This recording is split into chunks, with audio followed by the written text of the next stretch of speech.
Bil, jom solat jom ni. Ha? Solat jom. Solat. Sekejap. Penat tu. Janganlah macam tu. Sabar jap. Bagi aku settlekan aku ni story ni jap. Alah, kau story tu setakat nak share dekat follower kau. Follower Dajjal tu pun lagi ramai daripada follower kau lah. Jomlah solat. Asal dah nak dekat dah ni. Okey lah aku solat lah. Tapi lagi Lagi aku solat eh. Cepat lah. Solat dulu Aku risau mah. nanti kau terlepas rokaat. Astaghfirullah. Aku risau kau terlepas waktu je nanti. Tak sempat. Okay, janji Oh tak? lagi. Nanti aku solat. Aku tunggu kau ni. Solat. Kau tak pergi siap kau. Tengok macam ni. Saya solat. Eh tak apa. Kau tak ibu aku. Dia elok lah. Sebab apa ni? iPhone, iPhone bro. tu. Sekejap bila kau mampu beli iPhone ni? Kau curi duit mak kau Mana ada aku pakai duit aku Ya je kau ni. Kau mana mampu beli iPhone macam ni? apa ni pakai duit Elon aku kumpul tak payah berapa menipu tahun lah. aku. Tak payah menipu lah. Cukup-cukup lah tu tipu aku. Kau tak mampu pakai handphone ni.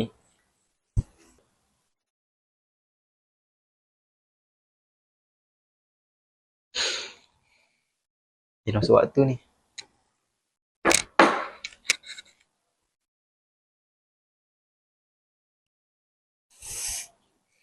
Balik tu. Handphone siapa? Wih.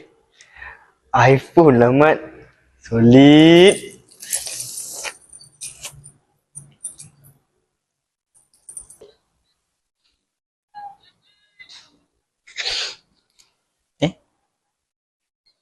Sudah. Tak mana tadi? Nabil. Oh Nabil. Kau ada nampak phone aku? Lah. Kau tak mana emang kau? Aku tak, itu meja tadi. Tak ada. iPhone warna putih tak ada? Tak ada. Tak ada mana aku nak ambil handphone kau lah. Ni aku dah ada handphone. Berapa banyak handphone aku ada. Betul tak? Alright. Minum duduk. Assalamualaikum dan selamat sejahtera. Baiklah, berdasarkan video yang kami mainkan sebentar tadi, apa yang anda dapat lihat daripada video tersebut? Jadi video tersebut menunjukkan akhlak-akhlak yang baik dan juga tidak baik. Jadi saya kat sini nak menerangkan kepada anda semua tentang konsep akhlak dan jenis-jenisnya. Okey, baik. Untuk konsep akhlak, kita pergi kepada definisi dia. Akhlak ni bermaksud istilah dalam bahasa Arab yang merujuk kepada perilaku, budi pekerti ataupun moral seseorang. Dalam konteks ini, akhlak mencakupi nilai-nilai etika dan norma-norma yang mengatur tingkah laku individu dalam berinteraksi dengan orang lain dan lingkungan sekitarnya. Jadi akhlak ini dia lebih kepada perilaku seseorang ataupun hubungan dengan orang-orang di sekeliling. Jadi kita ada dua jenis akhlak, iaitu akhlak iaitu sifat mazmumah dan mahmudah. Di mana sifat mazmumah ni merujuk kepada sifat-sifat yang buruk lah, yang keji lah. Jadi untuk sifat mahmudah pula sifat-sifat yang terpuji, sifat-sifat yang baik. Contoh untuk kita pergi kepada sifat mahmudah dulu, iaitu sifat-sifat yang terpuji, yang baik, ada banyak. Contohnya kita apabila kita tengok video tadi, kita dapat tengok bahawa ada seorang pelajar tu dia bersikap dermawan. Jadi apa dermawan ni? Dermawan ni merujuk kepada keinginan dan tindakan seseorang untuk memberi bantuan tanpa mengharapkan balasan lah. Ini tidak bergantung pada duit semata-mata. Dermawan ni boleh juga dapat sifat kat orang yang macam menyumbang tenaga dalam kerja ke. Itu pun yang selalu menyumbang tenaga tu dikira sebagai orang yang dermawan lah, yang mempunyai sifat dermawan. Jadi untuk sifat satu lagi dalam video tadi, kita dapat lihat yang murid tu mempunyai sikap bersabar. Jadi bersabar ni ialah kemampuan untuk menahan diri dan tetap tenang dalam menghadapi situasi yang mencabar atau tidak menyenangkan. Jadi bersabar ni kalau nak diringkaskan lagi, dia sikap yang menahan sabar dan menahan diri daripada keluar perkataan-perkataan yang tak baik ke kan, ataupun nahan diri daripada marah orang ke, macam tu, sikap sabar. Untuk dia untuk sikap mahmudah ni dia bukan dua tu je, dia ada banyak lagi jenisnya. Contoh berkata baik, contohkan berkata baik, hormat orang lain, kasih sayang, sikap toleransi. Untuk sikap-sikap ni kita ada hadis dia. Saya bacakan untuk kebaikan akhlak dulu, akhlak yang baik. Rasulullah sallallahu alaihi wasallam bersabda, sesungguhnya aku diutus untuk menyempurnakan akhlak yang mulia. Hadis riwayat Ahmad dan Al-Baihaqi. Jadi hadis ini menunjukkan bahawa akhlak yang baik ni disampaikan daripada Nabi Muhammad lah. Jadi seperti yang kita tahu, apa-apa yang disampaikan daripada Nabi Muhammad kita kena patuh kerana ia merupakan wahyu daripada Allah Subhanahu Wa Taala lah. Itu untuk kebaikan akhlak. Jadi hadis yang lain untuk yang sifat yang berkata baik, saya bacakan kat sini. Barang siapa yang beriman kepada Allah dan hari akhirat, maka hendaklah dia berkata baik atau diam. Hadis riwayat Bukhari dan Muslim. Jadi hadis ini menekankan pentingnya menjaga kata-kata dan lisan apabila bercakap dengan orang lain lah. Apabila bercakap dengan orang yang lebih tua, kita tak boleh meninggikan suara sebagai contoh. Jadi dalam konteks ni, perkataan apabila kita bercakap dengan orang, perkataan itu kita kena jagalah. Alright. So seterusnya kita ada hadis untuk sikap sabar. Jadi hadisnya berbunyi begini: orang yang kuat bukanlah orang yang menang dalam bergulat, tetapi orang yang kuat adalah orang yang dapat mengendalikan dirinya ketika marah. Hadis riwayat Bukhari dan Muslim. Jadi berdasarkan hadis ini, kita dapat lihat yang dalam hadis ini dikatakan dia mengangkat darjat orang yang bersabar ni. Kerana dia mengatakan orang yang sabar ni adalah orang yang kuat lah. Kuat kat sini bukanlah bermakna kita kuat macam menang dalam pergaduhan ataupun menang dalam pertandingan ke apa.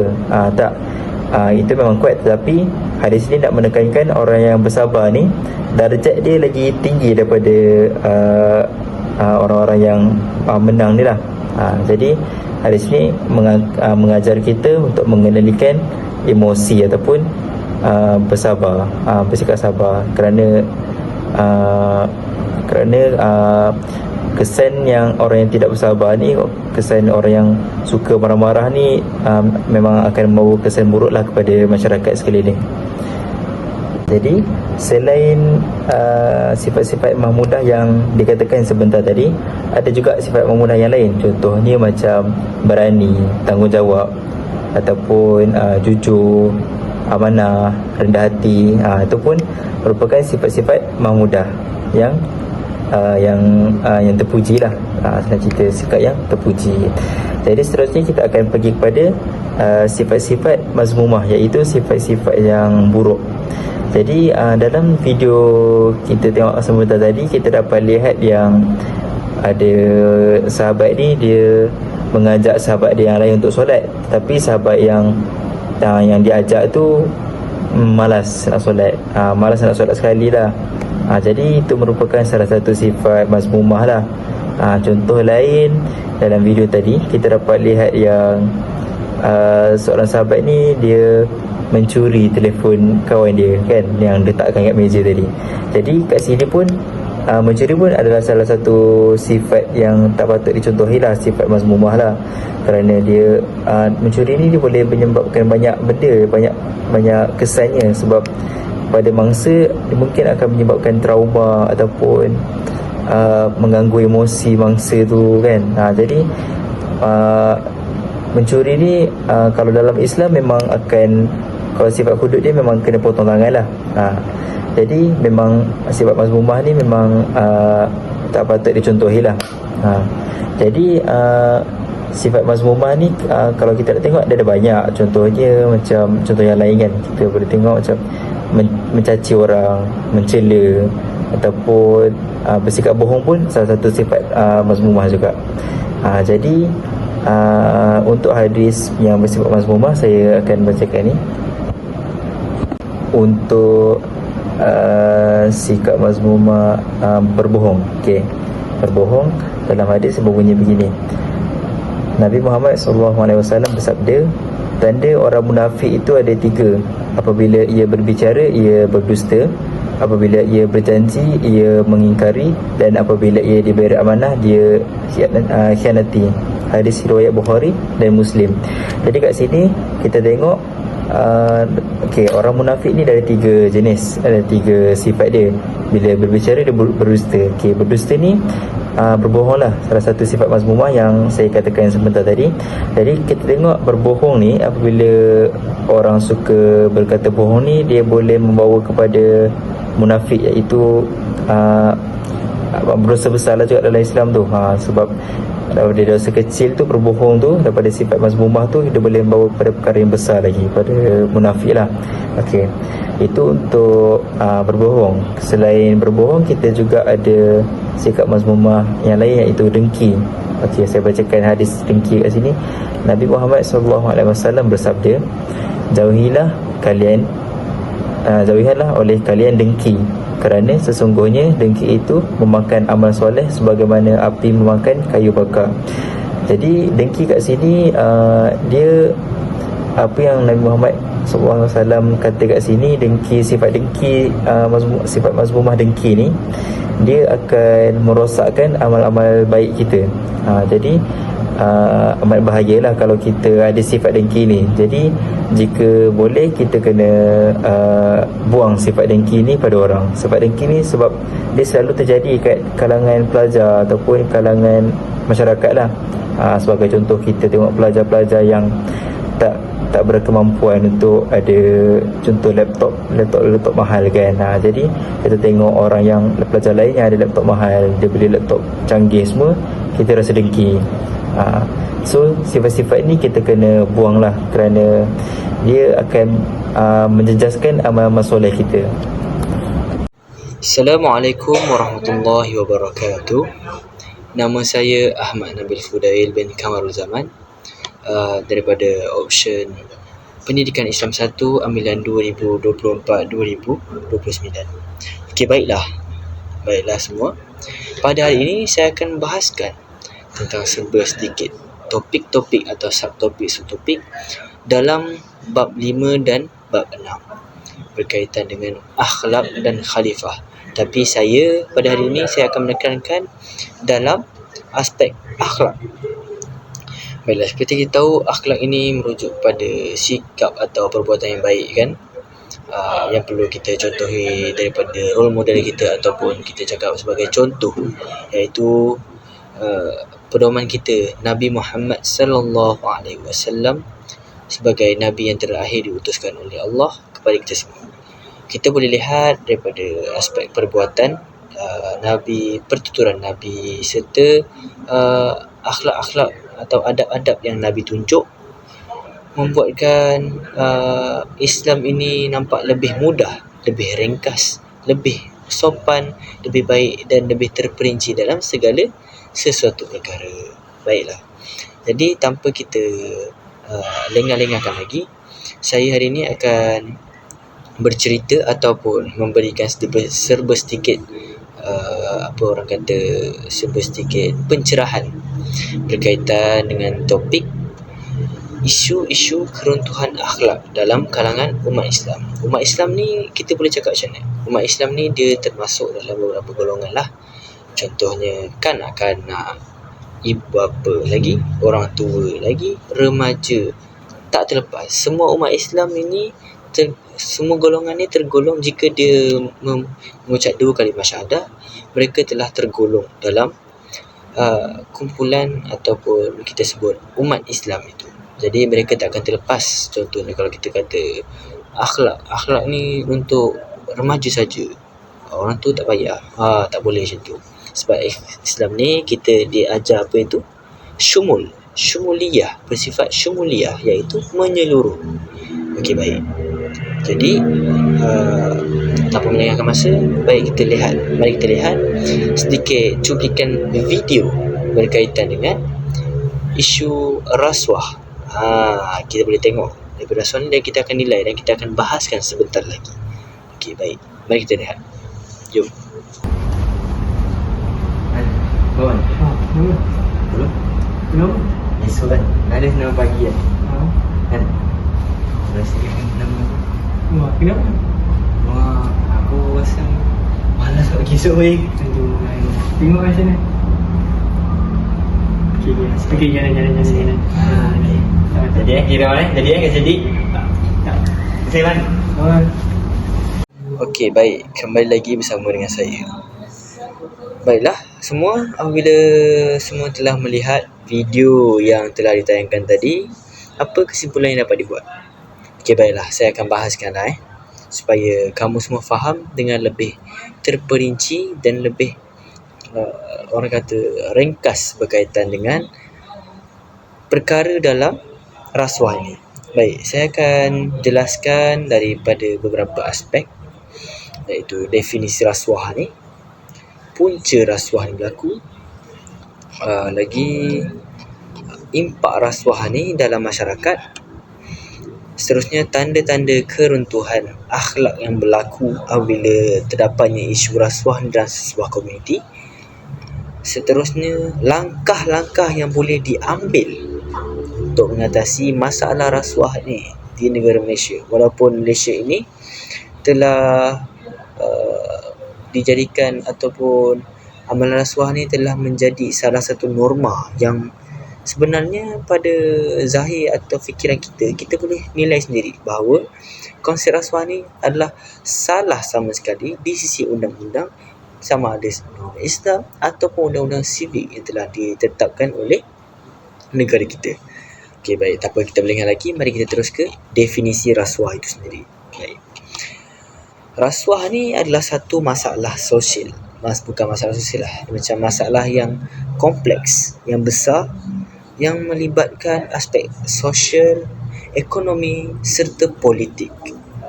Kita boleh lihat pada masa kini isu rasuah ni berleluasa dalam aspek politik di Malaysia ni.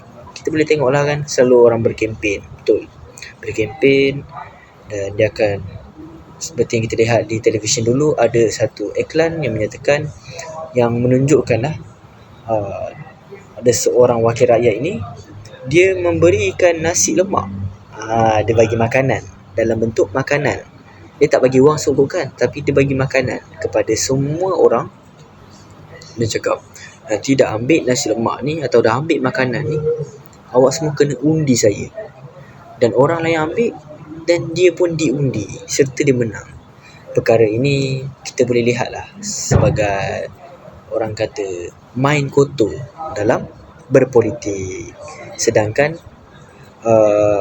wakil rakyat tersebut tidak layak untuk menjadi sebuah ataupun seorang wakil atau seorang ahli politik yang berjaya dan mampu untuk merubah sistem. Malahan dia menggunakan kuasa yang telah diberikan untuk kepentingan diri sendiri. Okey, kita dah terlalu jauh. Kita akan ke definisinya balik. Okey, baiklah. Definisi rasuah ni. Rasuah ni merujuk kepada penyalahgunaan kuasa yang telah diberikan oleh sebuah kerajaan atau sebuah agensi kepada kita, dan kita gunakannya dalam kepentingan peribadi sendiri. Ini termasuk dan tak terhadlah, sebab kita boleh lihat dari aspek wang sogokan, pemberian makanan, pemberian pertolongan. Kalau contoh dia berkata kita boleh cakap dia buat kempen ni, dia diri di depan dan dia cerita manifesto. Itu adalah salah satu cara yang benar dalam berpolitik. Namun apabila dia memberikan wang sogokan supaya dia diundi, perkara ini menunjukkan kesalahan ataupun perkara yang bertentangan di sisi undang-undang. Okey, baiklah. Kita terus kepada punca rasuah ni berlaku ya. Okey, punca rasuah ni berlaku, kita boleh tahulah satu, kurangnya integriti dalam sesebuah atau seseorang individu. Mereka menganggap rasuah ni adalah jalan yang pintas ataupun jalan mudah untuk mereka menang. Sedangkan ini adalah taktik kotor yang mereka lakukan untuk mendapat sebuah jawatan.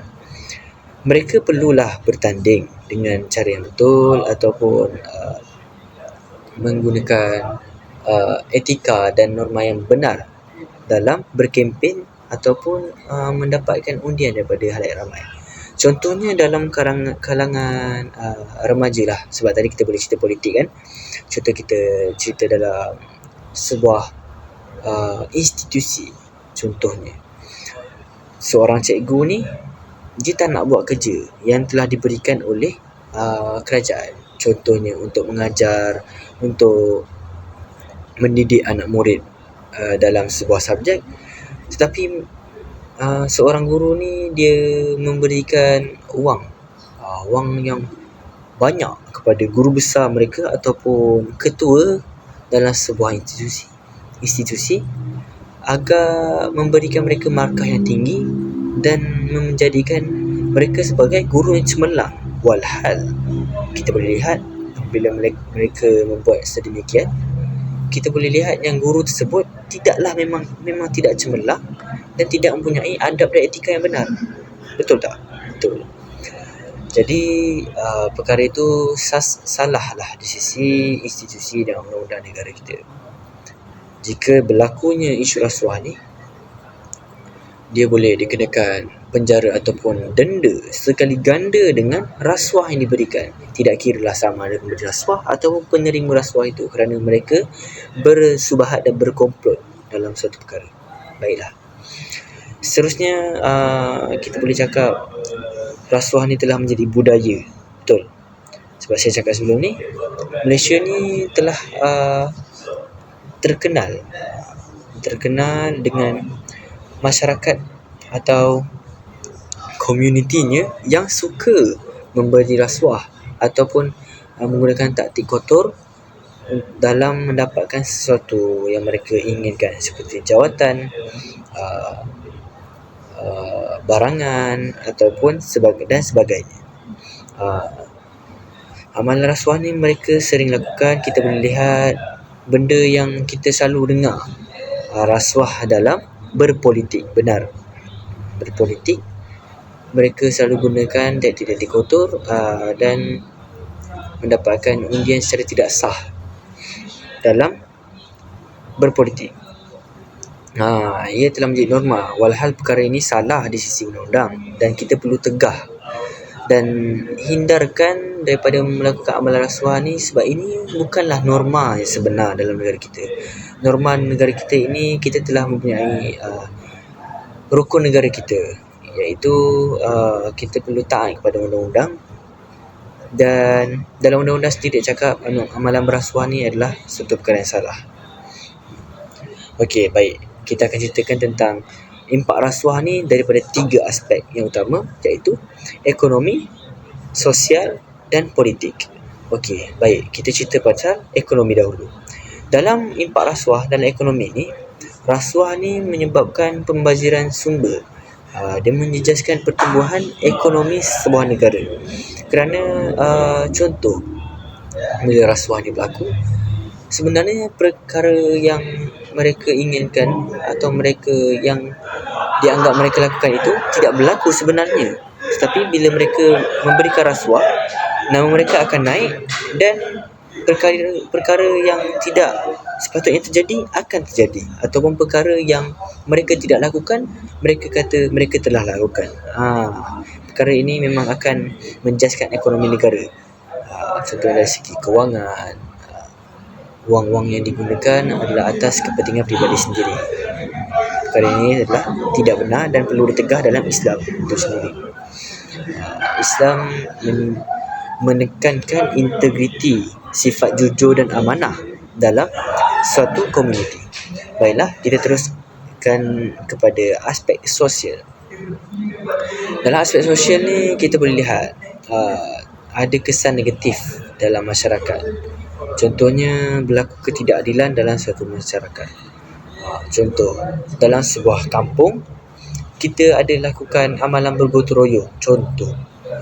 Tetapi ada sesetengah penduduk, mereka tak mahu melakukan gotong royong ini dan mereka membayar ketua kampung untuk memberikan mereka pelepasan daripada tanggungjawab yang telah diberikan. Perkara ini memang salah.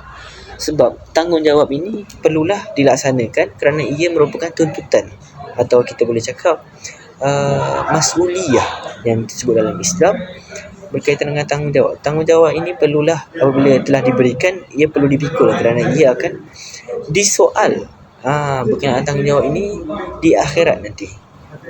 Ia perkara yang berat sebenarnya bila kita diberikan amanah dan tanggungjawab tu. Okey, baik.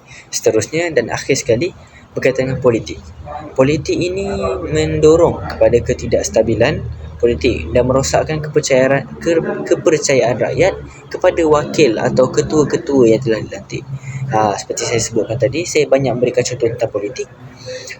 Contoh ketidakpercayaan yang berlaku seperti bila seorang wakil rakyat ini dipilih dengan manifestonya, dengan dia dah pergi wang sogokkan apa semua dan dianggap akan membawa perubahan kepada sesebuah komuniti, tetapi wakil rakyat tersebut tidak melakukan kerja, tidak menyantuni rakyat, tidak turun padang, tidak membuat kerja yang sepatutnya, tidak memikul tanggungjawab yang telah diberikan. Mereka lepas tangan, makan gaji buta dan menggunakan wang-wang rakyat ini dalam kepentingan pribadi mereka. Jadi perkara-perkara yang berlaku ini akan menyebabkan ketidakpercayaan rakyat ataupun penyokong-penyokong mereka dalam memilih wakil rakyat itu lagi. Mungkin dalam pilihan raya seterusnya ataupun pemilihan yang seterusnya, pemimpin rakyat itu tidak akan dipilih. Okey, baik, kita seterusnya. Kita ke seterusnya iaitu tanda-tanda keruntuhan akhlak itu. Ya, okey. Dalam keruntuhan akhlak ni, kita boleh lihat dalam aspek penyebaran atau perlakuan rasuah ni, ia sama sekali tidak bertepatan dengan undang-undang di negara kita, kerana negara kita merupakan negara yang mempunyai undang-undang dan pegangan ini sendiri yang membawa kepada keharmonian. Tetapi apabila berlakunya isu-isu rasuah ini di negara kita, ia akan menjadi satu titik ataupun tanda soal kepada rakyat. Mengapa perkara ini terus berlaku dan tidak dibendung oleh kerajaan? Sebab perkara ini perlulah dididik dari kecil lagi oleh para guru di sekolah.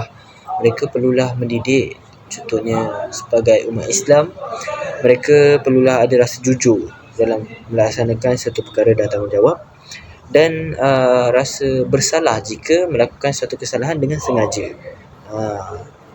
maupun apabila melakukan kesalahan itu secara tanpa sengaja atau tidak sengaja, mereka perlulah meminta maaf dan mengambil balik kepercayaan dan mengambil balik hati orang-orang yang mereka telah sakitkan. Okey, seterusnya kerosakan integriti. Apabila berlaku rasuah dalam satu masyarakat ataupun seseorang individu, integriti dalam dirinya telah hilang. Mereka tak ada rasa tanggungjawab langsung dan mereka tak ada rasa macam, ya Allah, bersalahnya aku dan apabila melakukan rasuah ni. Tak ada. Mereka telah tertutup hatinya dan mereka menganggap perkara ini adalah normal. Ini adalah salah satu taktik yang dianggap dibolehkan. Sebenarnya perkara ini bertentangan dengan undang-undang. Jadi kehilangan integriti ini akan menyebabkan keruntuhan akhlak. Kita boleh lihat Nabi sendiri sallallahu alaihi wasallam apabila memberikan tugas, apabila Nabi memberikan tugas, Nabi akan memberikan secara adil dan akan mengikuti segala pelakuan sahabat. Nabi akan tengok apa kesalahan. Itu menunjukkan sifat integriti dalam diri Nabi. Nabi ini bertanggungjawab dan tidak mengetepikan nilai-nilai akhlak dalam diri dan masyarakat sekelilingnya. Okey, baik. Dan akhir sekali bagi saya, langkah yang boleh diambil untuk mengatasi masalah rasuah ini. Okey, baik. Saya akan kupaskan 2 langkah utama yang kita perlu ambil untuk mengatasi masalah rasuah ini. Yang pertama, dari aspek pendidikan dan kesedaran itu sendiri. Okey, dalam aspek pendidikan ni, kita boleh terapkan pengajaran, iaitu kita boleh terapkan bahawa nilai-nilai dalam memberi rasuah ini adalah satu perkara yang salah dalam mendidik anak-anak murid di sekolah. Bak kata pepatah, melentur bulu biarlah dari rebungnya. Benar. Jadi bila anak-anak ini telah dididik dari kecil, mereka akan lebih mudah untuk mengikuti dan membezakan bahawa adakah suatu perkara ini benar ataupun suatu perkara ini batil. Adakah memberi rasuah ini dibolehkan ataupun menerima rasuah atau memberi rasuah ini suatu perkara yang salah. Jadi guru-guru mainkan peranan yang penting dalam mendidik masyarakat dan golongan anak-anak ini dalam membendung isu-isu rasuah ini di negara kita, agar negara kita targetkan negara kita ini adalah sifar rasuah. Okey.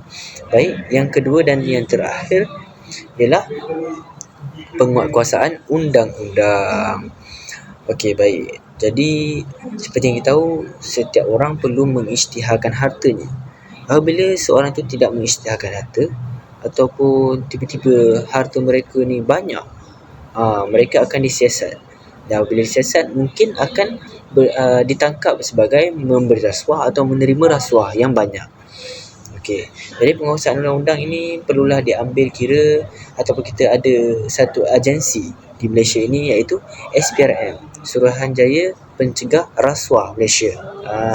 Jadi Suruhanjaya ini memainkan peranan yang penting dalam membendung isu-isu rasuah di negara kita ini, agar negara kita ini mencapai sifar rasuah dan menjadi negara yang berintegriti dan bertanggungjawab dalam setiap perkara. Okey, mari kita ke video yang seterusnya yang menceritakan tentang isu-isu keruntuhan akhlak yang seterusnya daripada aspek yang berlainan. You makan apa tadi? Sayang. Ya ke? You dapat lagi tak? Apa lagi lah. Kalau cakap, cuma kita pergi dating dekat mall sana tu. Ya, jom lah.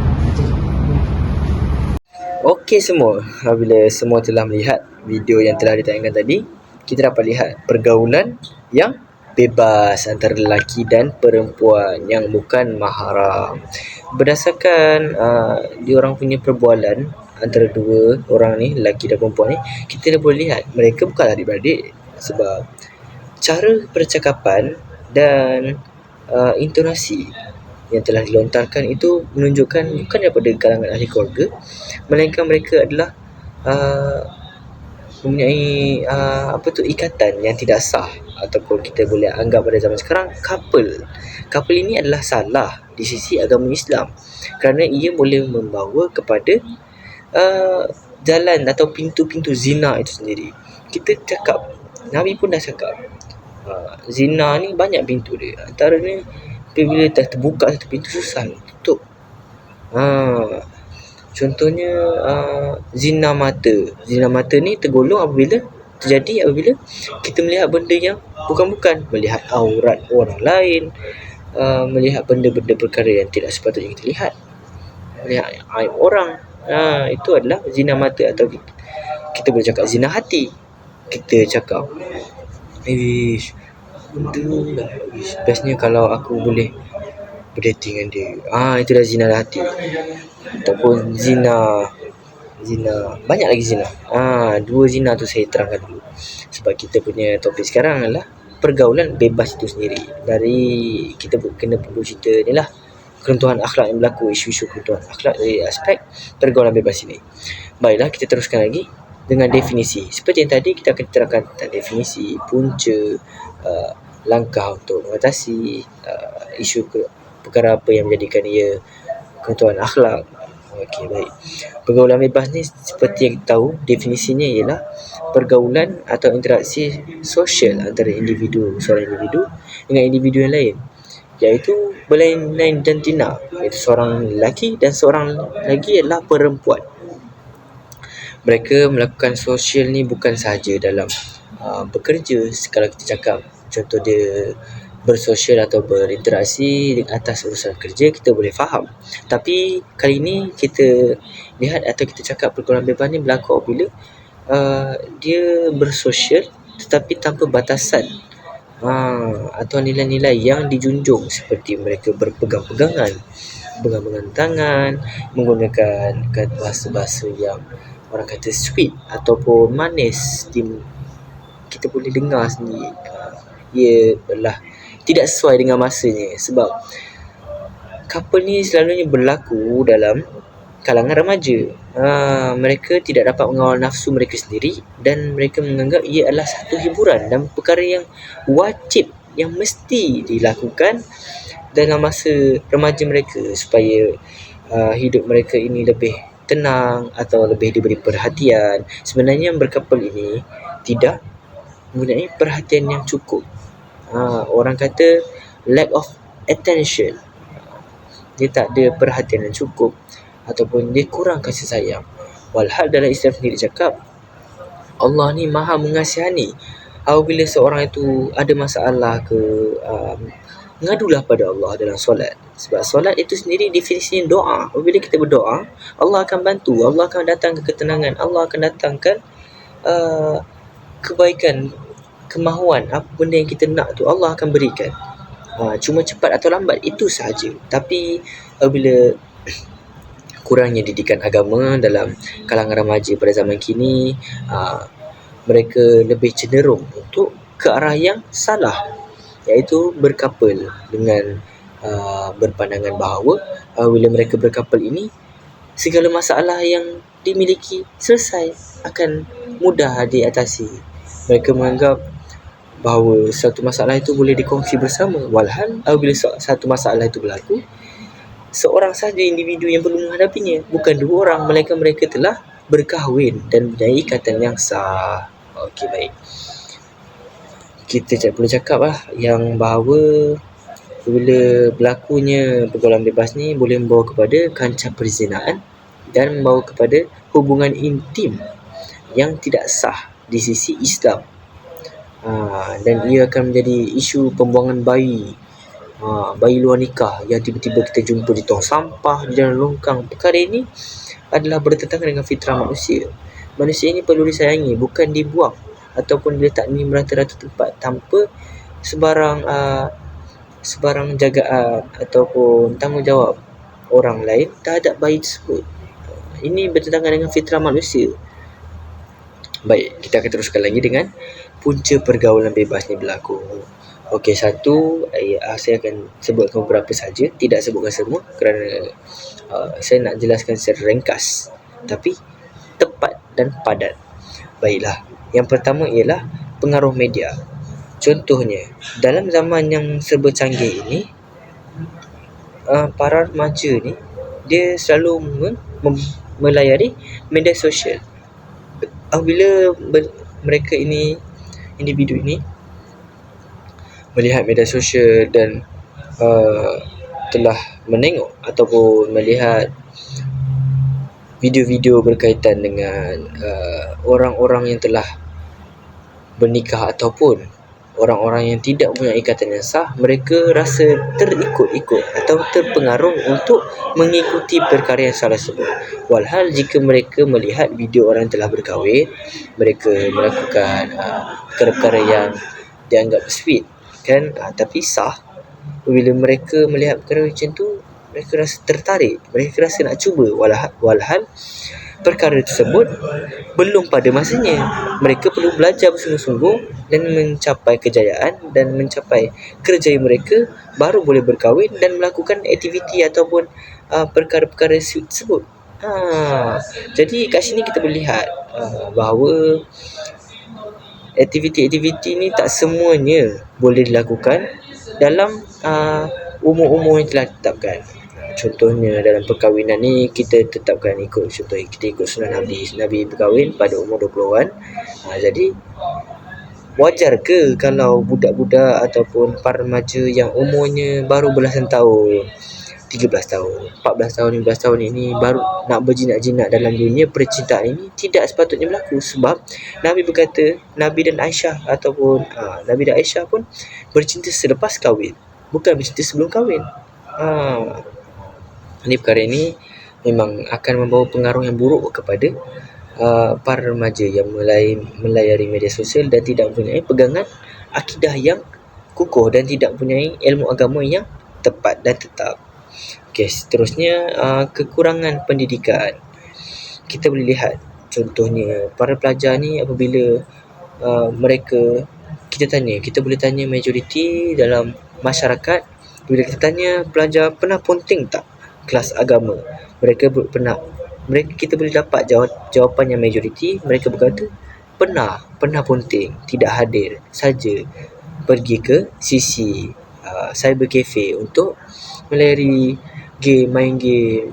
Walhal pendidikan di sekolah ataupun sekolah agama itu penting dalam mendidik sesebuah atau seseorang individu itu ke arah yang lebih baik dalam landasan yang benar, iaitu landasan Islam itu sendiri, iaitu tidak membenarkan perzinaan ataupun hubungan yang tidak sah sebelum berkahwin, iaitu berkapal ini.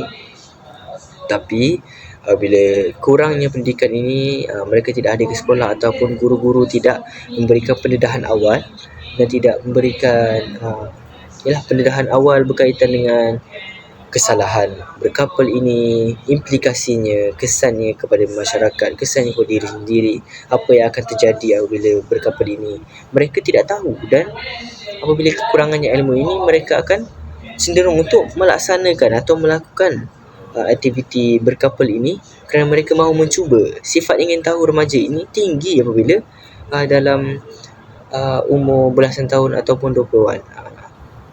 Mereka lebih cenderung untuk mencuba satu perkara yang baru kerana mereka boleh kata, orang-orang tua kata, mereka baru nak hidup. Jadi mereka nak cuba semua perkara. Perkara ini perlu dibendung dalam masyarakat untuk mengelakkan daripada berlakunya isu-isu keruntuhan akhlak ataupun kita boleh sebut pergaulan bebas yang tidak membawa sebarang manfaat dalam hidup kita. Okey, baik. Kita teruskan dalam impak pergaulan bebas ini dalam masyarakat, dalam individu dan dalam negara kita sendiri. Okey. Contoh saya akan bagi daripada aspek masalah kesihatan. Kita boleh sebut masalah kesihatan ini berlaku apabila contoh sepasang couple ni dia melakukan hubungan intim ataupun kita boleh cakap berzina secara tidak sah. Tidak mempunyai ikatan yang sah dan mereka berzina.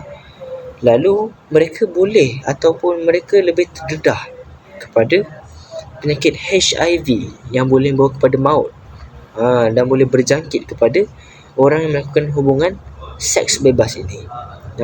Ini tidak digalakkan, memang dibantah sekeras-kerasnya dalam Islam. Islam menekankan bahawa amalan berzina ini adalah salah dan perlu dihukum. Seperti kita tahu, orang yang telah berkahwin dan berzina ini akan direjam sampai mati, dan orang yang tidak berkahwin lagi dan berzina akan disebat sebanyak 80 kali. Jadi ia adalah, kita boleh nampak penekanan Islam ini adalah bahawa amalan berzina ini adalah sangat tegah dan tidak boleh dibuat sebarang-barang. Memang tidak boleh dilakukan, bukan boleh dibuat sebarang-barang dan tidak boleh dilakukan kerana membawa kesan yang buruk dalam diri dan masyarakat sendiri.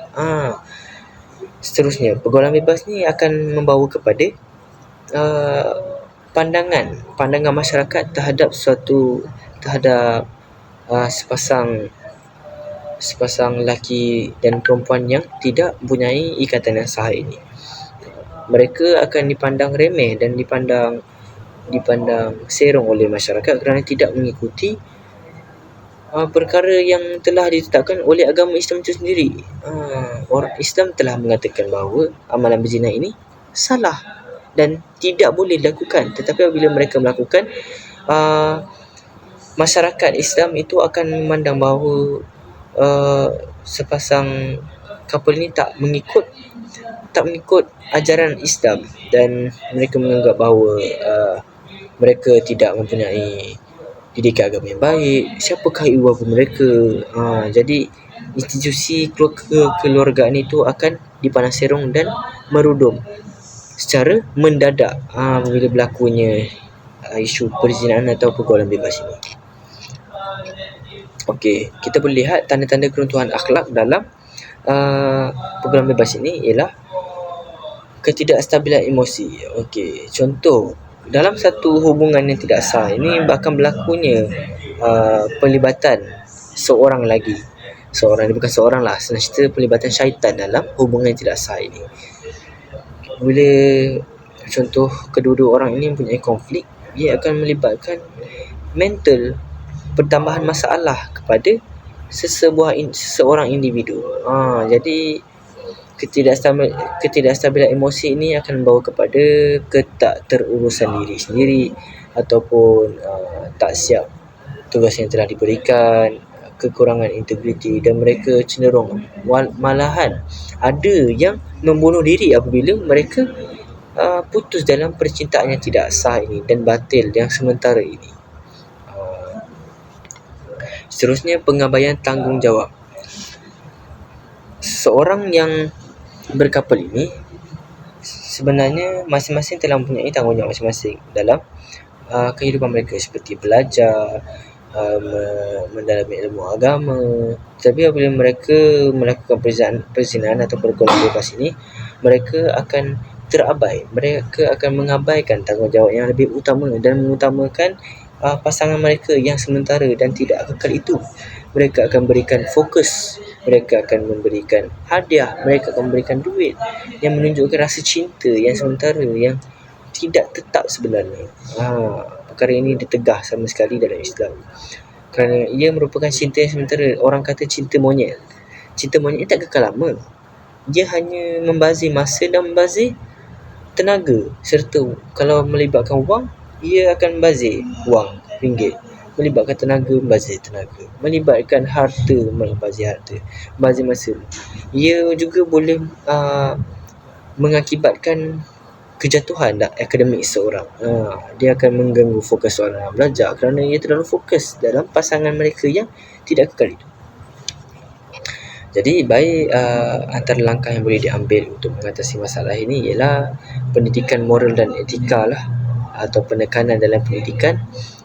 Seperti saya cakap, pihak institusi ataupun sekolah perlulah memberikan pendedahan awal kepada kalangan remaja ini agar mereka dapat tahu ataupun mereka mengambil cakna tentang isu-isu atau pelakuan zina yang kita tahu bertentangan dengan ajaran agama Islam ini. Apabila didikan ini telah dididik daripada kecil ataupun telah diberikan daripada kecil lagi, daripada zaman sekolah rendah lagi, mereka akan cuba untuk tidak terjerumus dalam perkara maksiat ini, iaitu pergaulan bebas yang tidak mempunyai batasan antara satu sama lain. Malahan lebih teruk lagi, mereka akan melakukan hubungan seks ataupun bersentuh-sentuhan tanpa sebarang ikatan yang sah. Jadi kita dapat lihat kat sini, pergaulan bebas ni banyak bagi efek atau banyak bagi kesan, implikasi kepada sesebuah masyarakat, khususnya dalam kalangan remaja. Sebab kita boleh cakap lah, golongan orang-orang yang telah tua ni, mereka kebanyakan telah berkahwin. Jadi tiada masalah dalam isu keruntuhan akhlak dalam segi pergaulan bebas ini. Tapi terdapat pelbagai isu lain seperti isu curang, tidak memberikan nafkah dan sebagainya. Itu dan di luar bidang kita untuk membahaskan. Okey, baik, seterusnya kita akan ke video yang terakhir berkaitan dengan isu-isu keruntuhan akhlak ini. Baiklah, kita boleh tonton selepas ini. Tunggu dan saksikan. Ni, macam apa ni? Strawberry cheesecake. Serius lah? Betul-betul. Atas mana ni mesin baru ni? Sedap juga Tak lah, bagi dia. memang aku nak try beli lah. Baik ni. Okey semua, kembali lagi dengan saya Ahmad Nabil Fudail dalam rancangan. Kita akan menerangkan tentang kita akan mengulas balik tentang video yang telah kita saksikan tadi berkaitan dengan gejala sosial. Okey, baik, kita boleh lihat dalam masyarakat kita zaman sekarang ni terdapat gejala-gejala yang tidak sihat seperti merempit, minum arak. Minum arak ni memang dah betul bertentangan. Merempit ni pun bertentangan juga. Dan lagi satu, menghisap rokok di kalangan remaja. Perkara ini memang perlu ditegah dalam Islam, sebab perkara-perkara ini membawa kepada ketidakseimbangan ketidakseimbangan dalam satu perkara. Ataupun kita boleh cakap bahawa perkara-perkara ini ditegah kerana perkara ini tidak bermanfaat dan membawa kemudaratan dalam diri seseorang. Begitu. Jadi kita sebagai umat Islam perlulah menegah gejala sosial ni pada terus berlaku. Baiklah, saya akan menerangkan secara terperinci berkaitan dengan gejala sosial ni seperti biasa. Baik, daripada definisi kita boleh lihat bahawa gejala sosial ni merujuk pada masalah atau tingkah laku yang dianggap negatif dan tidak sesuai dilakukan dengan norma dan nilai masyarakat kita yang patutnya bersatu padu dan melakukan amalan-amalan murni. Tetapi gejala sosial ni kita cenderung kepada perkara negatif, perkara yang bertentangan dalam norma dalam sebuah komuniti. Seperti kita boleh cakap jenayah, mencuri atau penyalahgunaan dadah. Penyalahgunaan dadah ni selalu berlaku dalam kalangan remaja kerana mereka terpengaruh dengan rakan-rakan mereka. Seterusnya, pergaulan bebas juga termasuk dalam gejala sosial yang tidak betul ni. Pelacuran dilakukan oleh remaja-remaja wanita ataupun kita boleh cakap remaja saja, golongan-golongan atas juga melakukan pelacuran ini untuk mendapatkan suapan wang yang tidaklah seberapa banyak untuk menambah income ataupun pendapatan mereka. Tapi perkara ini jelas bertentangan kerana Allah memberikan kita ruang, Allah memberikan kita kudrat, Allah memberikan kita tenaga untuk melakukan aktiviti atau melakukan kerja dan mendapatkan pekerjaan yang halal supaya mendapat rezeki yang juga kita kata halal untuk menampung atau menjalani kehidupan kita. Okey, baik. Kita akan terus kepada punca berlakunya gejala sosial ini. Jadi gejala sosial ni berlaku kerana kita boleh cakap kurangnya pendidikan moral, kurangnya pendidikan di dalam sekolah. Apabila sebuah sekolah atau sebuah institusi tidak menekankan pendidikan moral ataupun pendidikan adab dan sivik dalam diri masyarakat atau diri pelajar-pelajar dan murid di sekolah, mereka tidak akan terdedah, mereka tidak akan tahu bahawa perkara ini salah. Jadi mereka hanya akan terpengaruh dengan kaum mereka dan tidak dapat membezakan bahawa adakah perkara yang dilakukan oleh rakan mereka ini benar dan bertepatan dengan syariah ataupun apa yang dilakukan oleh rakan mereka ini bertentangan dengan hukum-hukum dalam Islam itu sendiri.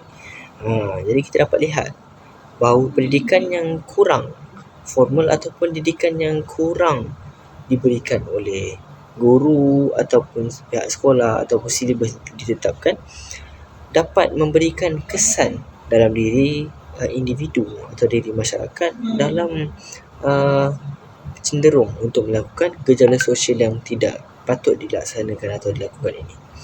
Okey, seterusnya pengangguran dan kadar kemiskinan yang tinggi.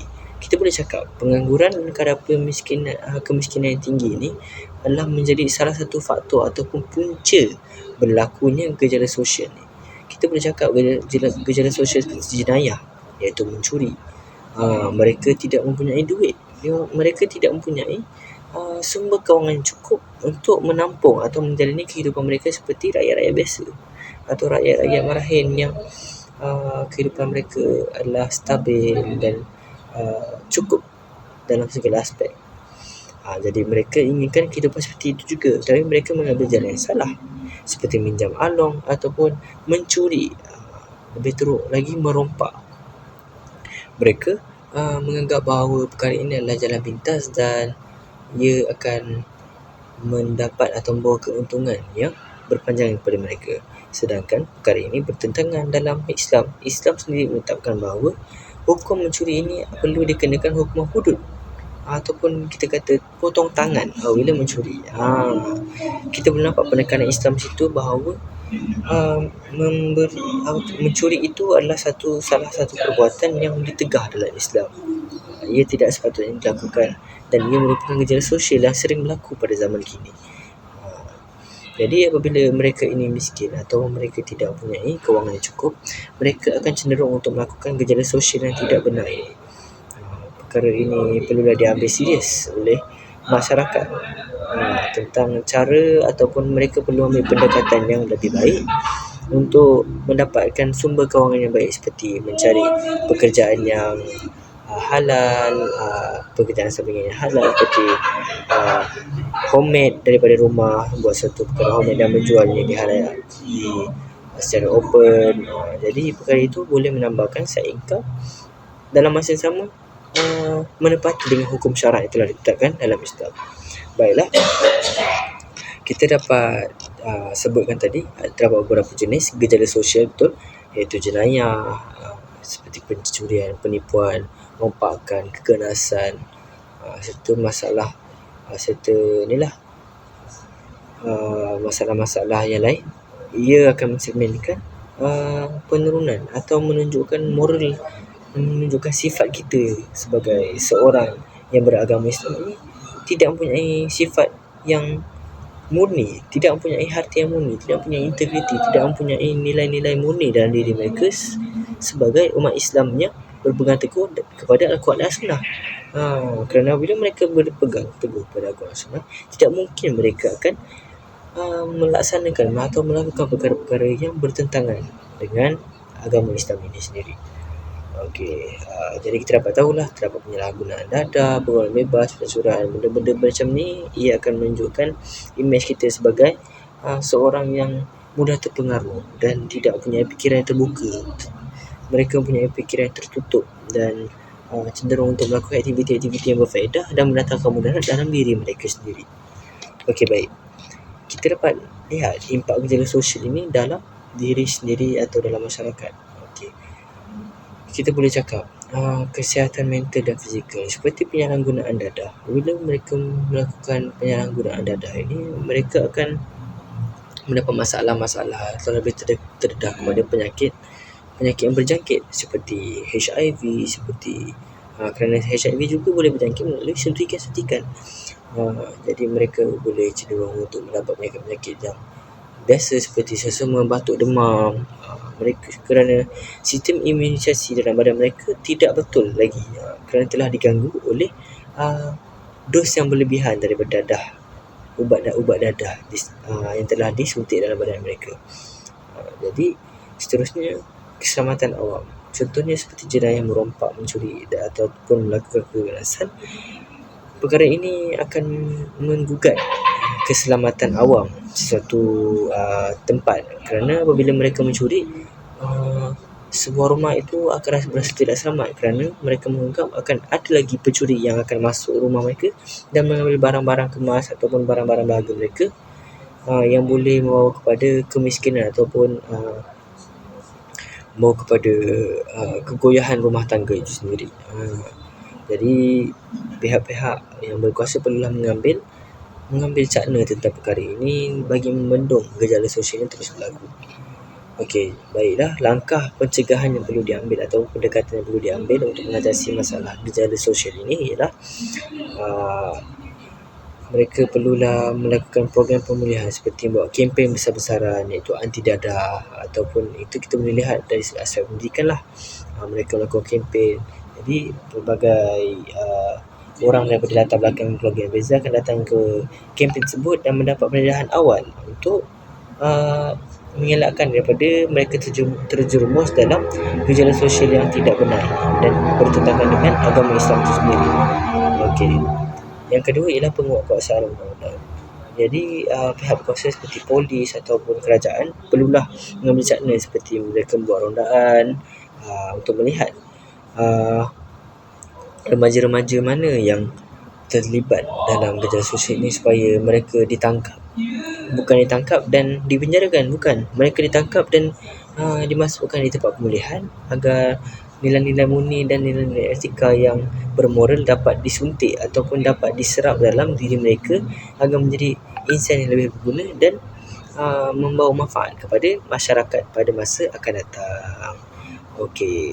Jadi seterusnya kita akan melihat ataupun kita akan mengupas tentang cara-cara untuk pembinaan akhlak ini dalam diri masyarakat, tak kira golongan tua atau muda, iaitu kita akan secara menyeluruh kepada umat Islam. Baiklah, kita akan lihat pada video penerangan seterusnya.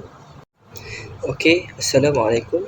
Baik, kembali lagi dengan saya, iaitu dalam konteks yang terakhir, iaitu konteks pembinaan akhlak yang penting dalam membina masyarakat yang progresif dan mempunyai nilai-nilai murni yang baik.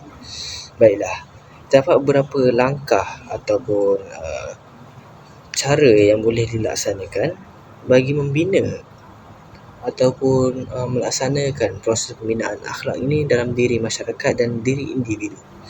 Okey, baik.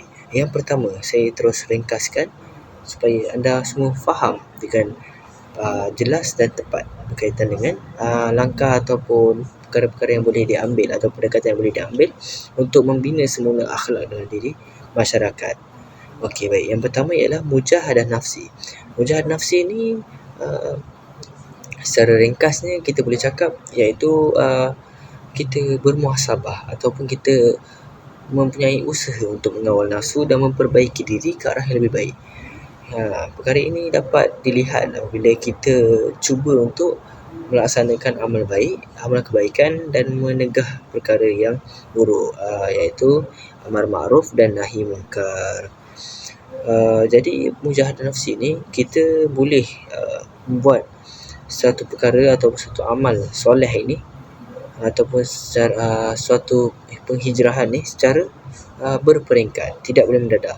Kerana amalan yang dilaksanakan ni, amalan yang perlu dilaksanakan dengan istiqamah ini memerlukan peringkat-peringkat agar tidak berlakunya kemalasan. Kerana amalan-amalan ini perlu dilaksanakan secara berperingkat supaya kita mendapat kemalasan itu sedikit demi sedikit, dan makin lama makin susah untuk kita tinggalkan perkara yang baik itu dan mudah untuk kita tinggalkan perkara yang buruk.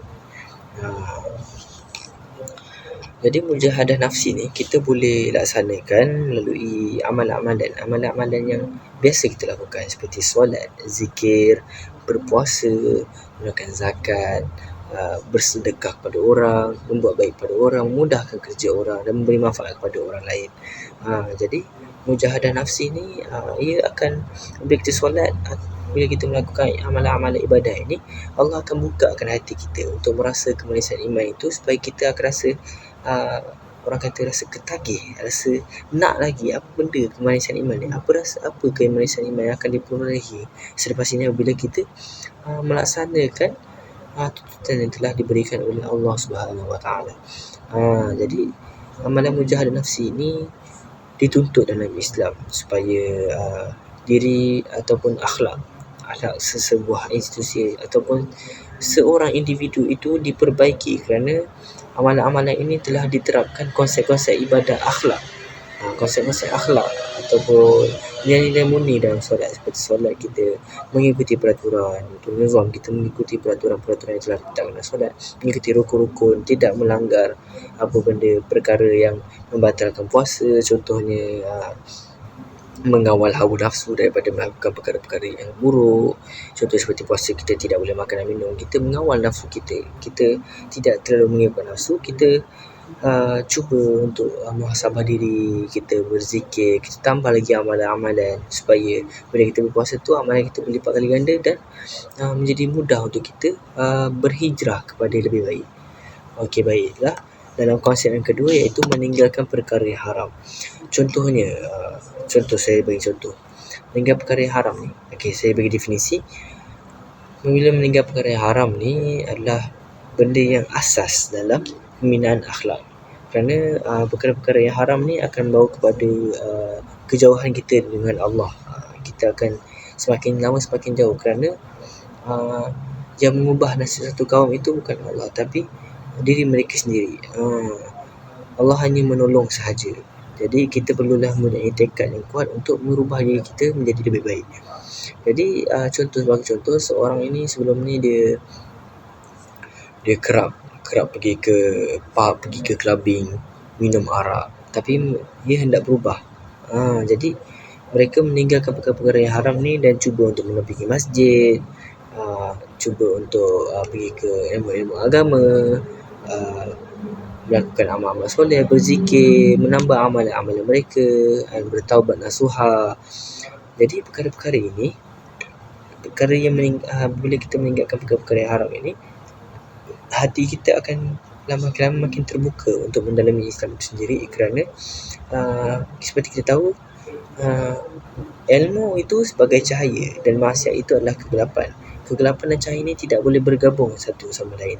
Jadinya bila adanya maksiat dalam hati kita, ilmu yang kita pelajari ataupun ilmu nasihat-nasihat orang berikan tidak akan masuk dalam hati kita.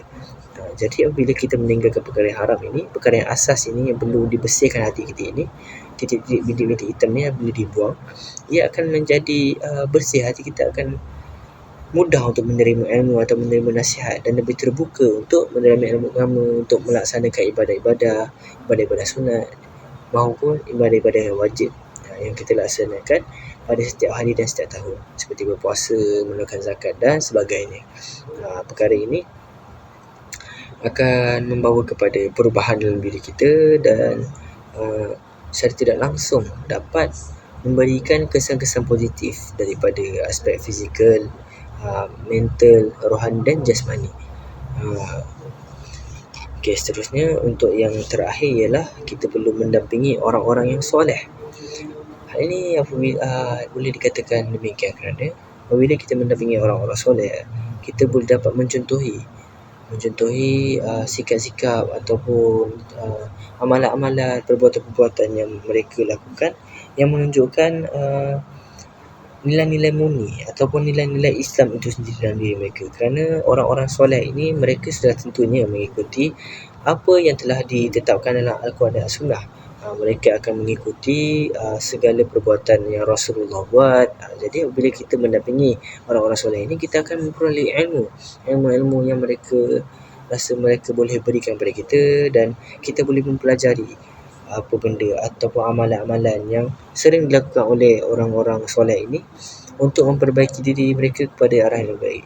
Perkara ini secara tidak langsung akan membawa perubahan ataupun meningkatkan nilai-nilai akhlak dalam diri kita, kerana kita mengikuti akhlak Nabi SAW yang sudah tentunya murni dan baik.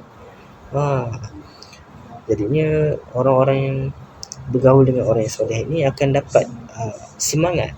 Contohnya seperti orang kata, apabila kita mendampingi orang yang menjual minyak wangi, kita akan bawa minyak wangi. Dan apabila kita mendampingi orang yang menjual besi atau menukar besi, kita akan bawa besi. Jadi kita mau yang mana? Jadi mesti kita nak wangi kan? Jadi yang wangi itu kita umpamakan seperti orang-orang soleh ini. Orang-orang yang menjual minyak wangi ini adalah orang-orang yang soleh. Bila kita datang kepada mereka, mereka akan memberikan minyak wangi. Mereka akan solehkan minyak wangi itulah ilmu dan adab. Jadi kita akan lebih terpengaruh dan kita akan mengikuti segala apa yang mereka laksanakan, kerana orang-orang yang soleh ini mereka amatlah menjaga perbuatan mereka, tutur kata mereka, lisan mereka, perbuatan mereka, untuk mengelakkan, untuk sentiasa mendapat redha Allah dan keberkatan daripada mereka, daripada Allah SWT. Jadi kita dapat dengar daripada tiga aspek tersebut, perkara-perkara ini akan meningkatkan nilai-nilai akhlak dalam diri mereka, dalam diri individu. Kerana seorang yang berusaha untuk membentuk karakter mereka yang baik, Allah akan bantu mereka. Seorang yang ingin menuntut ilmu, seorang yang ingin berhijrah, Allah akan bantu mereka untuk membuka hati ataupun lebih rasa akan kemanisan iman yang Allah akan berikan pada mereka jika mereka berusaha untuk berubah kepada yang lebih baik. Justru mereka akan menjadi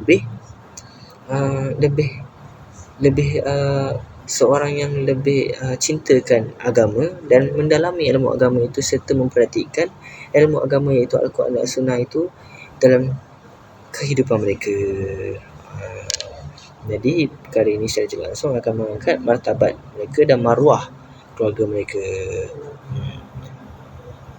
Baiklah, kita akan sambung kepada topik yang seterusnya, iaitu peranan manusia sebagai seorang khalifah. Okey, first sebelum kita mulakan kita punya topik perbincangan, so saya nak tanyalah, apa benda khalifah ni? Okey, kita ke seterusnya.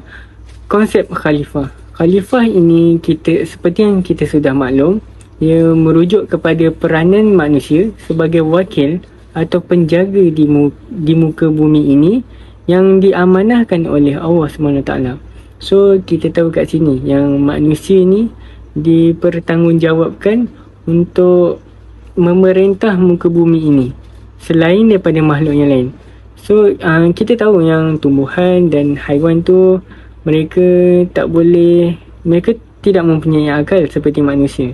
Jadi kita sebagai manusia perlu menggunakan akal dan keistimewaan ini sebaik yang mungkin untuk memerintah dunia ini. Okey, tapi sebelum tu kita tahu yang Allah kat muka bumi ni Allah ciptakan dua makhluk yang mempunyai keistimewaan. Yang kita tahu ialah manusia dan jin. Dan ia merujuk kepada dalil tentang kewujudan jin dan manusia. A'udzubillahi minasyaitonirrajim. Wa ma khalaqatul jinna wal insa illa liya'budun. Maksudnya aku tidak menciptakan jin dan manusia melainkan untuk beribadah kepadaku. Okey, berdasarkan firman Allah kat sini, Allah telah memberi penegasan yang bahawa Allah ciptakan manusia dan jin ini hanya untuk beribadah kepadanya. Tapi dia berlaku timbul persoalan untuk kita sendiri. Kenapa Allah ni memilih manusia lebih daripada jin untuk memerintah muka bumi ini?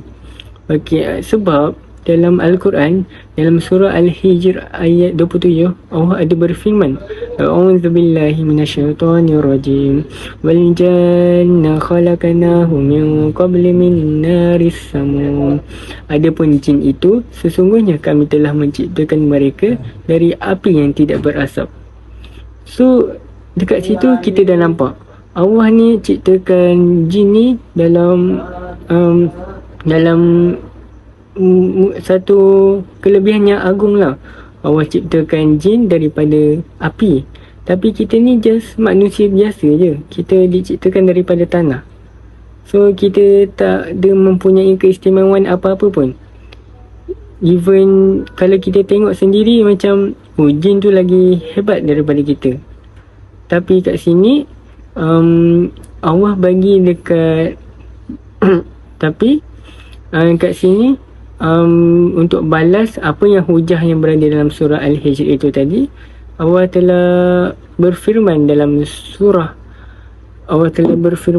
surah yang lain yang merujukkan kepada peranan manusia sebagai khalifah. Allah berfirman, wa idza qala rabbuka lil malaikati inni ja'ilun fil ardi khalifah qalu ataj'alu fiha man yufsidu fiha wa yusfiku ad-dima'a wa nahnu nusabbihu bihamdika wa nuqaddisu lak qala inni a'lamu ma la ta'lamun. Okey, kat sini Allah Allah berfirman kepada para malaikat yang Allah ni Allah ni nak beri kelebihan kepada manusia untuk memerintah muka bumi ini. Tapi malaikat ni timbul satu persoalan lah. Dia macam, kenapa Allah ni nak manusia ni memerintah bumi? Sebab malaikat ni dah tahu yang manusia ni akan merosakkan muka bumi ini, seperti mana apa yang dilakukan oleh bangsa-bangsa jin sebelum ini. Tapi Allah sendiri berfirman dalam ayat yang terakhir, qala inni a'lamu ma la ta'lamun. Walaupun hakikatnya manusia itu sendiri akan melakukan kerosakan ataupun melakukan kebaikan sekalipun dekat muka bumi ini, Allah tahu yang Allah lah yang sebaik-baik maha mengetahui apa yang dia lakukan. So kat sini kita dapat saksikan bahawa tugas kita sebagai khalifah ini bukan sekadar tugas yang biasa. Even malaikat pun macam tak percaya sendiri, macam kenapa manusia ni terpilih jadi seorang khalifah? Padahal malaikat ni pun tak setuju yang manusia jadi khalifah. Sebab manusia hanya makhluk biasa saja, dan manusia ni sendiri yang akan melakukan kerosakan apa yang Allah telah ciptakan. Tapi Allah beri penegasan yang kita ni sebenarnya, walaupun kita ni seorang makhluk yang biasa sekalipun, walaupun kita ni selemah-lemah makhluk sekalipun, tapi kita boleh melakukan sesuatu yang luar biasa. Sesungguhnya walaupun kita ni seorang manusia, tapi kita boleh jadi seseorang yang lebih taat dan patuh kepada perintah Allah. Okay, kita masuk ke yang seterusnya. Jadi first kat sini yang saya nak share ialah peranan yang kita perlu lakukan sebagai seorang khalifah. Yang pertama, seorang khalifah ini kita tahu yang kita ni merupakan seorang hamba Allah. Bila kita ni bila kita ingat yang kita ni seorang hamba Allah, kita akan melakukan semua ibadah ikhlas kerana Allah. Kita niat dan reda perbuatan kita ni untuk Allah. Sebab yelah, kita ni bukan siapa-siapa. Sebab Allah yang beri kemudahan, Allah yang memberi kita rezeki untuk kita hidup. Dan seterusnya, sebagai seorang hamba Allah ni juga, kita perlu taat semua hukum hakam pensyariatan Islam. Kalau kita melanggar semua hukum hakam yang Allah telah tetapkan, sama ada daripada Al-Quran ataupun As-Sunnah Nabi itu sendiri, jadi macam mana panduan hidup kita? Kita tak ada panduan hidup. Nanti kita ni seakan-akan macam Fir'aun. Allah bagi dia macam-macam, tapi dia bila dia rasa dia bongkak, dia rasa dia macam dia tak ada sakit, dia kaya, so dia rasa macam diri dia Tuhan. So Allah murka dengan perbuatan dia itu. So kita tak naklah kita jadi seperti perbuatan Fir'aun tersebut. Dan kita ni sebagai seorang hamba, bila kita ni seorang hamba, kita akan jadi seorang yang zuhud. Kita akan bersyukur ke atas segala nikmat yang Allah telah berikan kepada kita. Okey. Dan lagi satu, kita ni hidup sebagai hamba. Kita ni semua sama taraf. Tak kisahlah kaya ke, miskin ke, warna kulit berbeza sekalipun. Sebagai seorang khalifah yang baik, yang bagus, kita digalakkan untuk berkenal-kenalan dengan bangsa yang lain.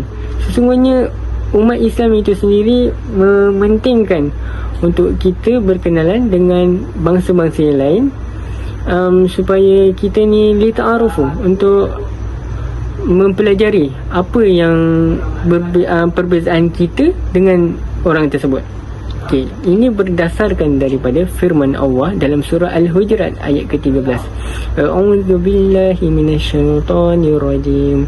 Ya ayyuhan nasu inna khalaqnakum min dzakarin wa untha wa ja'alnakum syu'uban wa qabaila lita'arafu. Inna akramakum indallahi atqakum. Innallaha alimun khabir. Maksudnya kat sini, Allah ni dah menciptakan kita, sama ada seorang lelaki ataupun seorang perempuan, ataupun daripada berbangsa ini ataupun suku ini. Contohnya dalam kita bahasa Melayu kenal dengan bahasa Cina, bahasa Cina kenal dengan bahasa India, bahasa India kenal dengan bahasa orang putih semua tu, untuk supaya kita berkenalan-kenalan. Takkanlah kita nak hidup antara bangsa kita je. Mestilah kita nak belajar ilmu, belajar budaya dengan orang yang lain. Yang penting dia tidak melanggar hukum syariat Islam. Sebab itulah kalau kita tengok sekarang ni, Perdana Menteri ke, pemimpin ke, kita dapat lihat yang berlakunya hubungan diplomatik antara sesuatu negara itu dengan negara yang lain. Sebab apa? Sebab bila kita berkenal-kenalan, kita bertukar pendapat, kita dapat menjalinkan satu perpaduan yang utuh, satu ukhuwah, kita mewujudkan hubungan silaturahim antara satu sama lain. Kita kena ingat yang hubungan silaturahim ni sangat dititik beratkan dalam Islam. Sebab apa? Sebab sahabat yang baik itu sendiri mampu membantu kita memberi syafaat untuk masuk ke dalam syurga nanti. Dan sesungguhnya orang khalifah yang sentiasa apa orang panggil bertegur dengan orang, macam kita li ta'arufu, kita menguatkan silaturahim tu, Allah memuliakan mereka dan insya-Allah kemungkinan besar Allah akan bagi dia darjat yang tinggi di syurga kelak. Seterusnya kita masuk ke peranan yang lain, iaitu amar ma'ruf nahi munkar. Okey, apa yang kita faham daripada konteks amar ma'ruf nahi munkar ni? Amar ma'ruf tu yang kita dapat simpulkan adalah sesuatu kita suruh untuk melakukan perbuatan yang baik, dan nahi munkar kita mencegah daripada perkara yang maksiat dan keburukan. Contohnya kat sini, kalau kita nampak orang tu ada salah, kita kena tegur orang tu, ataupun kita berikan pendapat kita supaya orang tu tidak terjerumus dalam kemaksiatan selama-lamanya. Kita ni sebagai seorang khalifah, kita sebagai seorang pemimpin, apa benda yang nampak salah, kita kena tegur, sebab itu memang tanggungjawab kita. Tanggungjawab kita sebagai seorang individu Muslim untuk sama-sama tegur orang lain. Selain itu, kita juga kalau kita nampak orang tu melakukan maksiat, kita kena cegah dia. Jangan apa orang cakap, jangan biarkan dia lama-lama terjerumus dengan maksiat. Takkanlah kita seorang je nak masuk syurga kan, mestilah kita nak ajak orang lain. Dan oleh sebab itulah kita perlu mengajak rakan-rakan untuk buat benda baik atau amal kebajikan. Contohnya kalau menderma, kita tahulah kita macam tak naklah riak kan. Tapi dalam amal kebajikan yang lain, macam contoh yang kita boleh buat, kita ajak orang tu untuk mengimarahkan masjid. Sebab kalau kat masjid tu ataupun kat surau tu, kita tahu yang kita tak ramai orang yang mampu untuk solat berjemaah sama-sama di masjid. So bila kita ajak kawan kita, maybe kita dapat bagi dia semangat, macam bagi dia, jom pergi masjid jom. Dia macam terdetik hati, macam alah, aku pun dah lama tak pergi masjid, so bolehlah aku pun pergi masjid lah. So bila kita sama-sama pergi masjid, kita dapat mewujudkan satu satu semangat yang baru. Sebab kalau bukan sebab seseorang individu tu yang mencetus untuk kebaikan, so takkan ada kebaikan yang seterusnya. Sebab tu jangan risau kalau susah sangat, buat secara beransur-ansur. Contohnya hari ni solat jemaah kat masjid, hari ni solat kat rumah, lepas tu esok lusanya solat jemaah kat masjid, solat jemaah kat masjid balik. Sebab bila kita konsisten, lama-lama nanti kita menambah rasa minat untuk solat berjemaah sama-sama. Dan akhir sekali, bila kita berbual dengan kawan-kawan kita, kita perlulah menggunakan perkataan yang baik dan sopan, seperti mana kita menggunakan dalam percakapan dengan orang tua. Kat sini kita tak ada konteks istilah macam member kot. Takkanlah tak boleh cakap macam tu. Bukan tak ni, cuma tak sopan lah. Kita ni sebagai seorang khalifah, kita menjaga adab kita, kita ada nilai murni kita. Dah lah kita seorang Muslim, takkanlah kita tak nak jaga perilaku kita kan, peribadi kita kan. Sebab dengan kata-kata tu sendiri akan menimbul satu persafahaman ataupun satu salah faham daripada orang lain. Bila kita salah guna intonasi itu sendiri, orang akan pandang macam benda dia cakap ni. So tak naklah macam tu. Kita tak nak bagi buruk sangka dekat orang, terutamanya orang yang bukan Islam.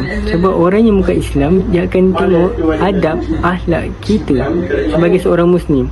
Kalau akhlak kita sendiri tak baik, macam mana orang bukan Islam nak masuk ke dalam agama Islam? Jadi kita kena mencerminkan qudwah hasanah. Macam mana Nabi tunjukkan kepada kita, Nabi ajar kepada kita, kita juga kena aplikasikan dalam kehidupan dan mengajarkan dia kepada orang lain. Okey, dan yang terakhir sekali, peranan yang kita perlukan sebagai seorang khalifah adalah dengan menegakkan syariah Islam. Okey, seperti yang sudah kita tahu, Al-Quran dan As-Sunnah menjadi panduan semua umat manusia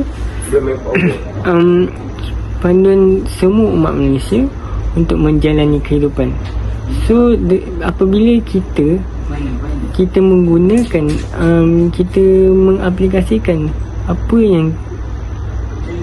yang kita pelajari dalam Al-Quran dan Al-Sunnah, kita dapat menjamin kebahagiaan di dunia dan di akhirat. Selain itu, kita dapat berlaku adil dengan sesama manusia, sebab Al-Quran dan As-Sunnah tu dah macam panduan gaya hidup, macam undang-undang kehidupan seharian kita. Kalau kita ikut dua ni je, kita dah rasa macam tenang, macam kehidupan kita semua dah teratur dah. Dan seterusnya, bila kita menegakkan syariah Islam, kita juga dapat memelihara hak-hak manusia. Macam mana kita boleh memelihara hak-hak manusia? Kita boleh memelihara hak-hak manusia dengan maqasid syariah. Kita tahu kalau zaman sekarang kita mengistinbat hukum tu berdasarkan maqasid syariah. Maqasid syariah yang 5, apa dia? Menjaga nyawa, menjaga harta, menjaga keturunan, menjaga dan yang semua itulah. So ia memainkan satu peranan yang penting. Kalau kita menjaga kelima prinsip itu, kita dapat mewujudkan masyarakat yang harmoni. Tak kisahlah sama ada Islam ke atau bukan Islam ke. Jadi Islam tu dah memang dah lengkap lah. Dia dah aturkan sebaik-baiknya untuk kita, supaya kita hidup dengan penuh rahmat dan kasih sayang Allah Subhanahu Wa Taala.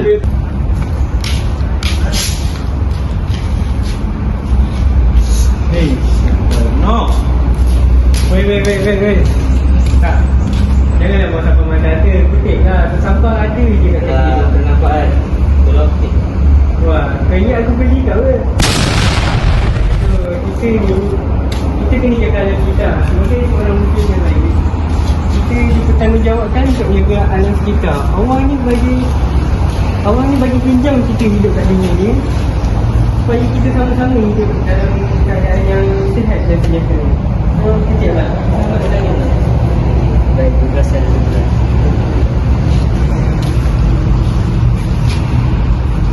Baiklah, berdasarkan daripada video tadi, kita dapat lihat bahawa antara peranan seorang khalifah, iaitu kita sebagai manusia, adalah dengan menjaga alam sekitar.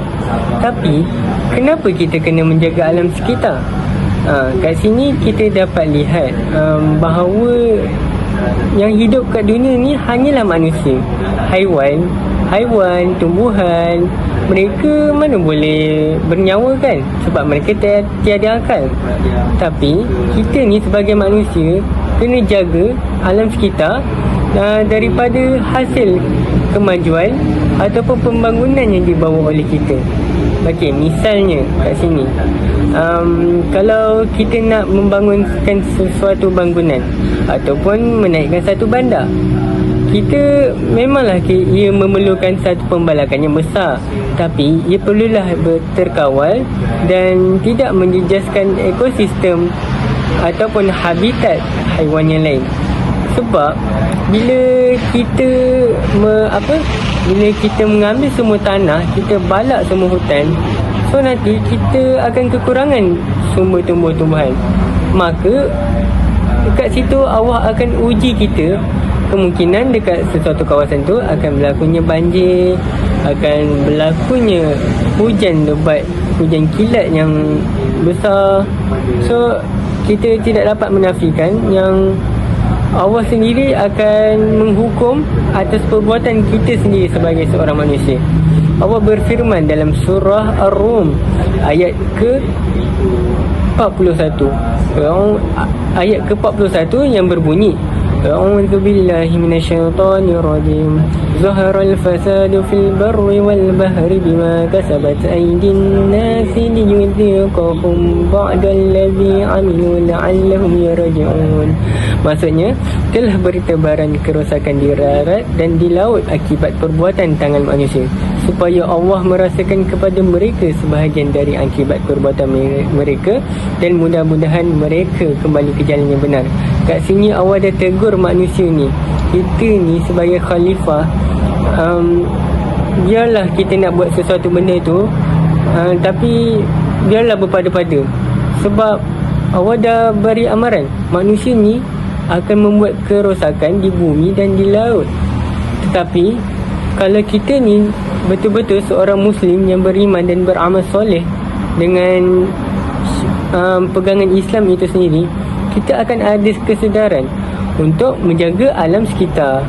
Bila kita ni, kita sebagai manusia, kita kena didik diri kita untuk menjaga alam sekitar sejak kecil. Sebagai contoh, ibu bapa boleh mengambil berat pasal konsep amalan kita semula dalam kalangan anak-anak. Maka dari situ kita dapat mulakan mumpuk minat anak-anak untuk asingkan sisa pepejal mengikut jenis dia. Dekat sini kita dapat lihat bahawa ia merupakan satu usaha kita sebagai manusia sendiri untuk menjaga alam sekitar daripada tercemar. Kita ni sebagai manusia, kita kena mengambil tanggungjawab ini sebagai satu benda yang serius, sebab bumi ni perlukan satu refreshment, satu perubahan. Faham tak? Maksudnya dekat sini kita nak cakap kita ni kena pulih balik bumi ni. Kita kena pulihara semula hutan-hutan, kita kena kurangkan penebangan, sebab kita tahu pembangunan manusia sekarang ni kita korek hasil bumi, kita buat pembangunan menara tinggi-tinggi semua tu, dan ia telah merosakkan apa yang kejadian Allah yang asal. Maka kita sebagai seorang Muslim yang bertanggungjawab, seorang pemimpin, seorang khalifah, perlu mengambil cakna peranan ini sama-sama. Bukan saja diri sendiri, malah masyarakat setempat. Okey semua. Seperti yang sudah kita maklum, kita ni sebagai seorang khalifah di muka bumi ini, kita mempunyai tanggungjawab, peranan kita, obligasi kita supaya kita dapat hidup dalam keadaan yang aman dan sejahtera. Okey, kat sini setiap orang memainkan peranan masing-masing. Terutamanya bagi kamu semua ni yang merupakan seorang lelaki. Lelaki ni merupakan pemimpin utama daripada organisasi keluarga itu sendiri lagi, sehinggalah sebuah organisasi yang besar. Okey, sekarang ni memandangkan minggu depan kita akan mengadakan program kepimpinan.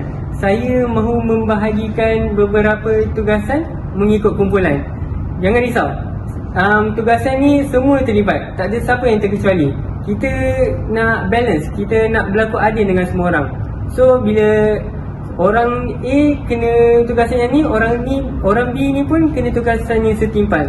So kita tak naklah berlaku macam ni, apa orang panggil, berlaku salah faham, macam orang tak puas hati semua tu. Faham. Baiklah, kita terus kepada video yang seterusnya. Berdasarkan video yang kita lihat sebentar tadi, kita dapat lihat seorang pemimpin ataupun khalifah yang ditugaskan, yang diamanahkan oleh Allah, memainkan peranan yang penting. Semua orang mempunyai tanggungjawab dia sendiri.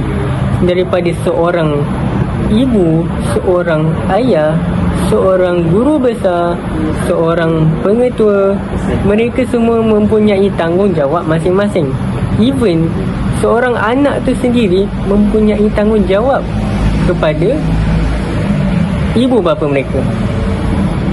Okey, dari sini, dari video tadi kita dapat lihat seorang khalifah itu perlulah mempunyai karakteristik dan sifat yang adil dan amanah atas tanggungjawab dia. Seorang pemimpin yang baik akan berlaku adil dengan semua orang.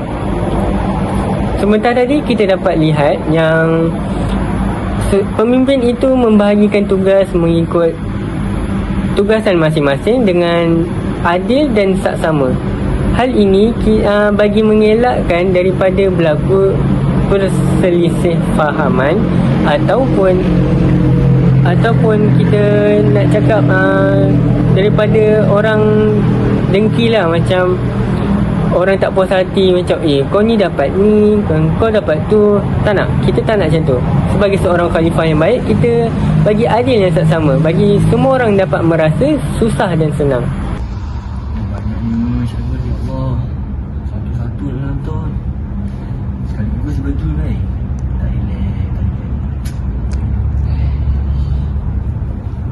Nabil, buat apa Nabil? Assignment ni banyak ni. Banyak kan? Banyak sangat. Sangat banyak. You date ni? Hari ni ada, besok ada. Sekali 3 menantor. Ya. Tak apa, jangan stress. Kau buat assignment kena relax-relax je. Kalau tak nanti kesihatan kau tinggal. Kita takut sakit-sakit ke apa kan. Susah tak? Yelah, Tak apa. Kau kena manage masa betul-betul lah. Macam waktu ni kau buat apa, malam nanti kau buat apa. Jangan stress. Boleh? Boleh. Baik. Baiklah, daripada video ini pula kita dapat saksikan peranan seorang khalifah itu adalah dengan memberi nasihat kepada orang lain. Kita hidup kat dunia ni, kita perlulah memberi manfaat, menjadi manfaat kepada orang lain. Bak kata orang, umpama kita ni sebiji benih ataupun sebutir benih yang dicampakkan kat mana-mana pun boleh jadi sebuah pulau yang subur. Maksudnya kat sini, kalau kita campakkan diri kita ni dalam sesuatu masyarakat itu sekalipun, kita dapat memberikan manfaat kepada masyarakat tu.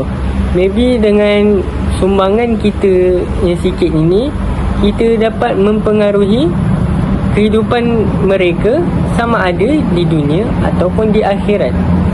Jadi sebab itulah Islam ni merupakan agama yang indah. Ad-dinu nasihat. Islam itu agama yang memberi nasihat.